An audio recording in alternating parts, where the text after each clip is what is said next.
Bon, vu que ça va être l'animé de 2022, étant donné qu'on n'a toujours pas de nouvelles de Jujutsu Kaisen et que SNK se finira en décembre, je vais vous parler de Blue Lock. À la fois du trailer, comme j'ai pu le faire avec Chainsaw Man, mais je vais aussi vous parler du manga parce que Blue Lock, je l'ai lu.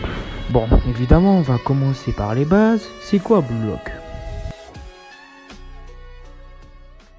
Blue Lock est un manga de la Kodansha sorti en 2018 et qui est édité en France par Pika. C'est un manga écrit par Kaneshiro Mineyuki et dessiné par Yusugi Nomura, un ancien assistant de Hajime Isayama, l'auteur des SNK. L'histoire commence lorsque le Japon perd les huitièmes de finale de la Coupe du Monde de football. Suite à ça, l'Union japonaise du football décide de créer un centre nommé Blue Lock où on a réuni les 300 attaquants lycéens les plus talentueux du pays. Parmi eux se trouve Hiyoshi Izagi.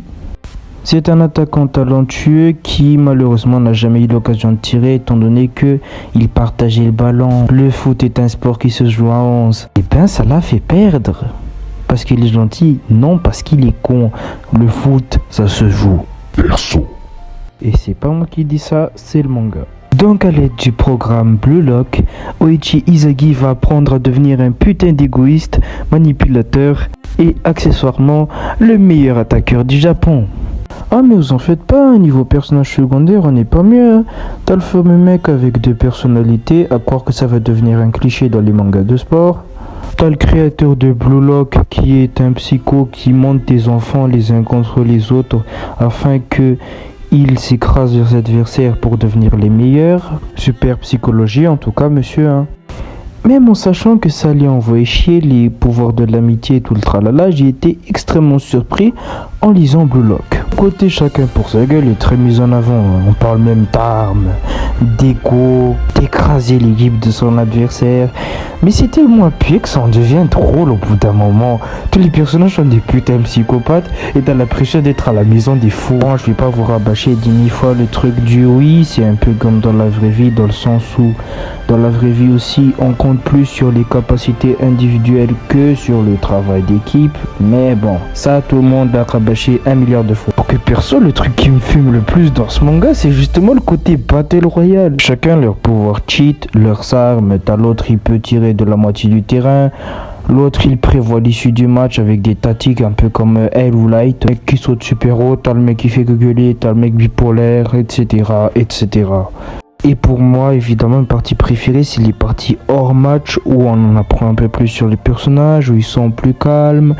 Mais quand même, tu sens une espèce de tension entre certains, de la rivalité, et un peu de la méfiance, car chacun joue le jeu pour un jour réaliser son rêve de devenir le meilleur attaquant du Japon.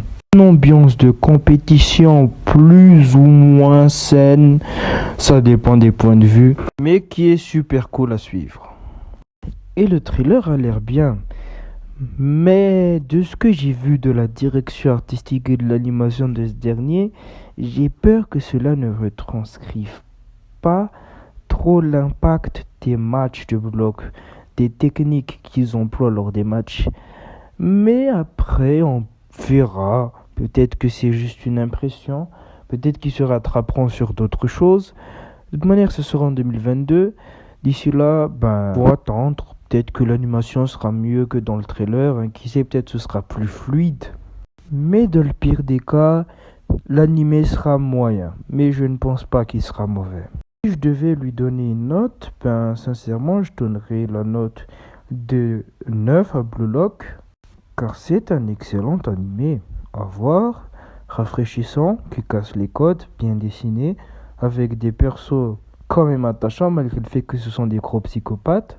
Beaucoup de moments forts, impactants et mémorables. Bref, t'as tous les ingrédients d'un bon manga. Et j'approuve Blue Lock. Et quand l'anime sera sorti, évidemment, je conseille de le regarder parce que ça va être un des animés les plus populaires de 2022. Sur ce, n'hésitez pas à liker et partager la vidéo si elle vous a plu, vous abonner à la chaîne et activer la cloche des notifications, c'est très important. S'il y a un manga ou un animé que vous voulez que je critique, n'hésitez pas à mettre ça en commentaire, je vous lirai et je verrai si je peux en effet en faire une vidéo. Sur ce, à la prochaine. Tchuss!